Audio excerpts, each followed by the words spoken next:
You know, this con is going to be a bit difficult to review, but not for the reason you might think.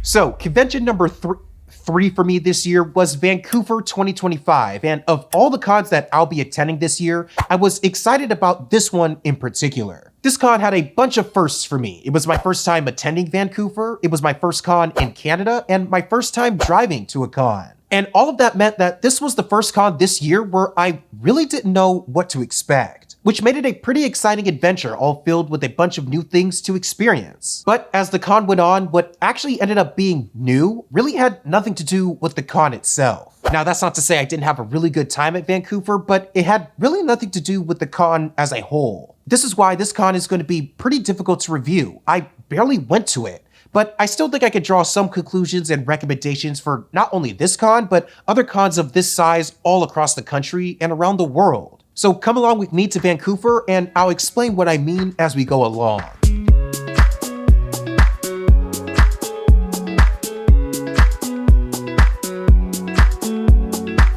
So like I mentioned before, the firsts for this con started early, beginning with the fact that I got to drive to the convention. This actually turned out to be one of my favorite parts of the whole experience, since it gave me a chance to really prepare myself for the con mentally. One thing you might not know about me is that despite doing a bunch of them at this point, the period of time of travel to cons is probably the times throughout the year where my anxiety is at its highest. I'm a natural introvert, so thrusting myself into an event where I have to interact with a bunch of people both as myself out of suit and as my character in suit is still pretty nerve-wracking. And the fact that this was going to be a new location with a new audience in front of me added that extra few butterflies in my stomach. Now, typically when I fly to cons, this nervousness ruminates when I'm in the air stuck in a cramped airplane seat, but because driving is such a more comfortable experience overall, it made it easier to mentally prepare for the weekend ahead. I even got a chance to stop to get something substantial to eat on the way up. Quick stop before we cross the border. Might have to put this on Afterpay after I'm done with it, but hey, some food for the road.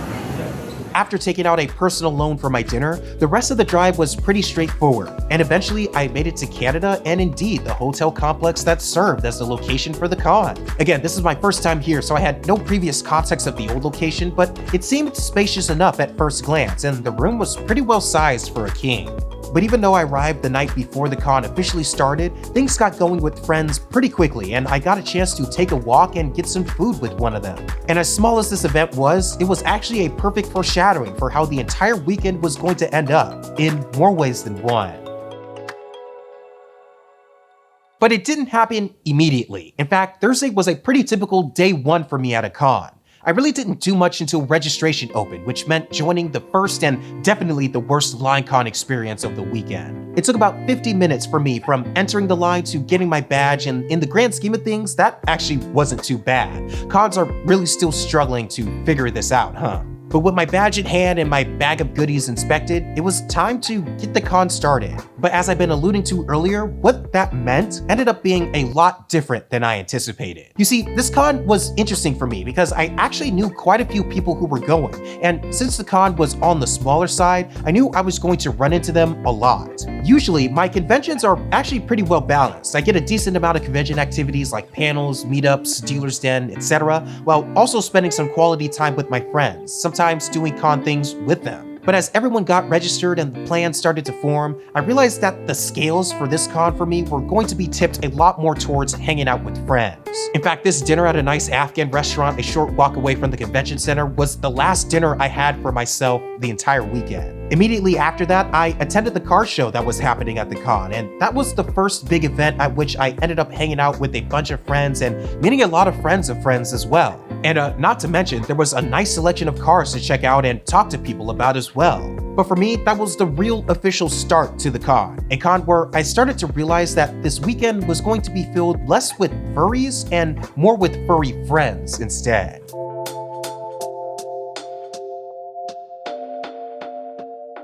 Friday is a good example. I ended up hanging out with some friends and going to the dealer's den and artist alley, but I wasn't allowed to record in there, so I didn't bring the camera with me while we were walking around the con space. Which kind of sucks in hindsight because I saw a lot of really cute suitors that I wish I could have shown you all, but ah well, next time. The camera did come back out at night though, and wow, that actually sounded a lot more sus than it needed to be.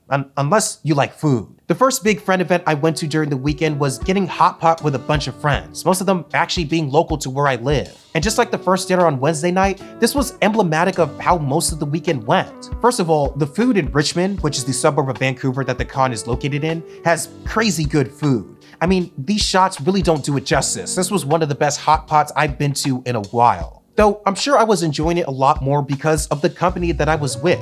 That night, and in fact the rest of the weekend, ended up just being an extended weekend getaway with a bunch of different friends. Instead of attending panels or meetups at the con itself, I spent most of my time away from it, catching up with old friends, joking around with new ones, and just running around the city being dumb, carefree 20 and 30-year-olds. It was a way of attending a con that I really haven't done before, but was just as, and in some cases, even more enjoyable than conventions I've been to in the past. All that anxiety and pressure that I put on myself on the way here wasn't really a factor, since the spaces I was in just allowed me to be myself, something that I don't always get to do, especially when I'm in suit. And that seemed to be a pretty common sentiment for many of the people that I met at the con and have been going to it for a lot longer than I have.